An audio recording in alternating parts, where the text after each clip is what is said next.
नमस्ते दोस्तों, मेरा नाम शिवम कुमार सिंह और आपका स्वागत है मेरे YouTube channel code with Shivam 73 पर। तो ये मेरी तीसरी वीडियो है। तो आज की वीडियो में मैं आप लोग को अरिथमेटिक ऑपरेटर के बारे में बात करूंगा। तो चलिए शुरू करते हैं। तो सबसे पहले आप लोग को VS कोड को ओपन करना है, ठीक है।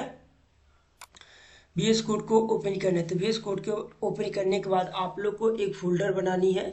तो मैंने फोल्डर यूट्यूब लेक्चर के नाम से बना चुकी है और हमको फाइल बनानी है। हमको अरिथमेटिक ऑपरेटर। एक और मैंने फोल्डर बनाया है जो हमारा सी प्रोग्राम है, ठीक है। उसके बाद हम लोग एक फाइल बनाया है अरिथमेटिक ऑपरेटर के बारे में, ठीक है। फिर हम यहाँ पर यूज करते हैं हाइस्टैग इंक्लूड, ठीक है। हाइस्टैग इंक्लूड स्टूडियो डॉट एच, ठीक है। फिर हम लोग लिखते हैं इंट मेन, ठीक है, करली ब्रैकेट्स। अब यहाँ पर वेरिएबल के लिए हम लोग यूज करेंगे वेरिएबल नेम के लिए int x comma y comma z, ठीक है। फिर यहाँ पर हम चलाएंगे प्रिंटफ, ठीक है। और यहाँ लिखेंगे इंटर द एक्स की वैल्यू, ठीक है। अब हमको स्कैनअप का यूज करना है, यानी कि इनपुट के लिए हम लोग स्कैनअप का यूज करते हैं। तो हम लिखेंगे scanf percentage T.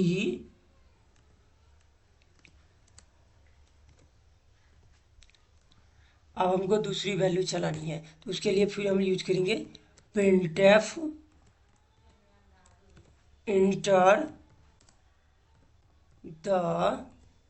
Enter the Y की वैल्यू, ठीक है,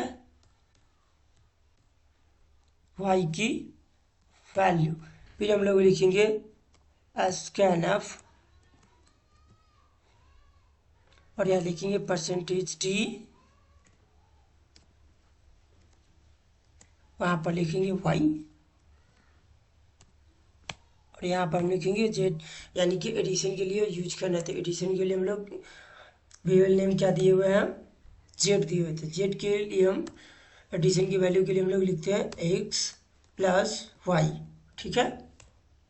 और हमको इसको एडिशन की वैल्यू चलानी है तो उसके लिए हम लोग यूज करेंगे प्रिंटफ, ठीक है।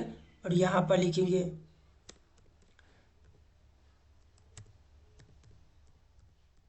एडिशन ऑफ, ठीक है। यहाँ पर हमको एडिशन की वैल्यू निकालनी है। यहाँ लिखेंगे परसेंटेज टी और वैल्यू कौन सी चलानी है, हमको जेड चलानी है, ठीक है। उसके बाद सेव करनी है और फिर आपको रिटर्न यूज करना है, return zero. Return zero type करने के बाद आपको इसको सेव करनी है। आप रिटर्न जीरो कर भी सकते, नहीं भी कर सकते, ठीक है। इसमें उतना जरूरत नहीं है, ठीक है। सेव करने के बाद आप लोग को कंपाइल करनी है। कंपाइल करने के बाद आपको रन करानी है। रन कराने के बाद आपको एक्स की वैल्यू पूछेगी तो एक्स की वैल्यू हम लोग दिए हैं 20 और वाई की वैल्यू दिए हैं 30, ठीक है। तो हमारा एडिशन ऑफ वैल्यू कितना आ गया 25। तो एडिशन की वैल्यू हमारा कितना है 25। तो आप लोग को एडिशन समझ में आ गया होगा। फिर आप लोग को हम समझाते हैं सब्ट्रैक्शन के बारे में। तो सब्ट्रैक्शन को हम लोग बोलते हैं माइनस। माइनस यानी कि घटाओ, ठीक है, यानी कि घटाना है हमको। तो यहाँ पर लिखना है हम लोग को सब्ट्रैक्शन, ठीक है। यहाँ हम लोग को लिखना है सब्ट्रैक्शन,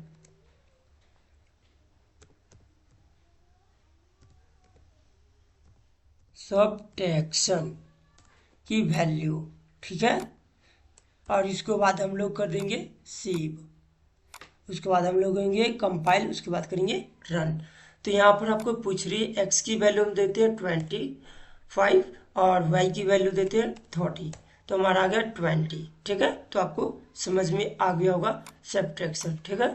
फिर आप लोग को हम समझाते हैं मॉड्यूलर मल्टीप्लिकेशन के बारे में, ठीक है। मल्टीप्लिकेशन के लिए तो आप लोग को फिर यहाँ पर चेंज करनी है और यहाँ पर लिखना है मल्टीप्लिकेशन, ठीक है।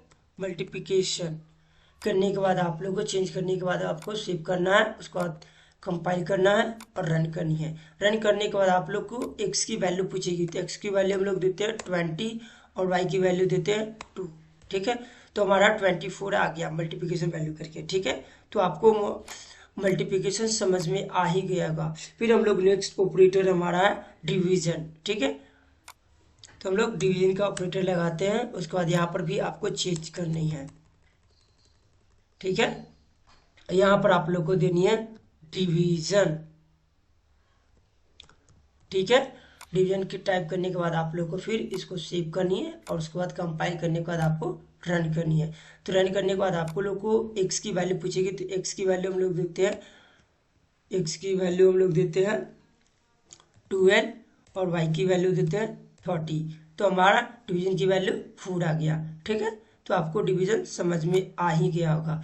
फिर हम लोग नेक्स्ट ऑपरेटर चलते हैं। नेक्स्ट ऑपरेटर हमारा है मॉड्यूलर। ठीक है, तो मॉड्यूलर के लिए यूज करते हो, यहाँ पर हम डिवीजन दिए हुए हैं, तो डिवीजन को हमको चेंज करनी है। ठीक है, और यहाँ पर हम लोग को लिखना है मॉड्यूलर की वैल्यू है, तो मॉड्यूलर हम लोग यहाँ पर लिखेंगे। ठीक है, मॉड्यूलर से लिखने के बाद आप लोग को सेव करनी है, उसके बाद कंपाइल करनी है और रन करनी है। तो रन करने के बाद आप लोग को पूछेगी एक्स की वैल्यू, तो एक्स की वैल्यू आप लोग देंगे 20 और वाई की वैल्यू 30। तो आप लोग को मॉड्यूलर की वैल्यू 0 यानी कि शेषफल हमारा एक भी नहीं बचता। ठीक है, तो आप लोग को मॉड्यूलर ये समझ में आ ही गया होगा। तो उम्मीद होगी यह वीडियो आप लोगों को अच्छी लगी होगी। तो यदि अच्छी लगी होगी तो कृपया लाइक करें, शेयर करिए और सब्सक्राइब करिए। अगर आपको यह वीडियो पसंद आए तो दोस्तों को जरूर शेयर करिए और कमेंट जरूर करिएगा। तो मिलते हैं अगले वीडियो में। Thank you, happy learning.